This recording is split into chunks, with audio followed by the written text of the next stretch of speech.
Привет!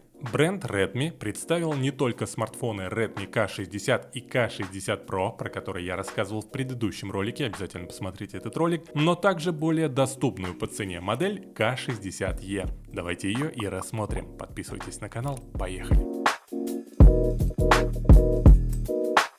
Аппарат оснащается процессором MediaTek Dimensity 8200, оперативной памятью LPDDR5 и накопителем UFC 3.1. Экран 6,67 дюймовый Samsung AMOLED с разрешением 3200 на 1440 точек и поддержка частоты 120 Гц имеется. Заявленная яркость 1200 нит. Стекло Corning Gorilla Glass Victus.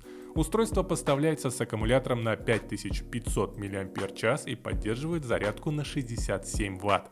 Основная камера это Sony IMX582 на 48 мегапикселей, дополненная сверхширокоугольным модулем 8-мегапиксельным и макро на 2 мегапикселя. Фронтальная камера с разрешением на 20 мегапикселей. Redmi K60e также имеет NFC, Bluetooth 5.3 и стереодинамики с поддержкой Dolby Atmos. Телефон работает на пользовательской оболочке MIUI 14 на базе Android 13 уже из коробки. Стоимость на эту модель начинается от 22 тысяч рублей. Остальные цены вы видите на своем экране. Это все цены на родине в Китае. Продажи новинки с конца декабря. Напишите в комментариях, как вам новинка, что купить, 60e, Redmi K60 или K60 Pro. На днях будет большой обзор на самый лучший iPhone на конец 2022-2023 года. Не пропустите. Спасибо за лайки, подписывайтесь на канал, подписывайтесь на мою группу в Telegram, где я публикую самые выгодные цены с AliExpress и Яндекс.Маркета. Впереди много интересных новостей и обзоров.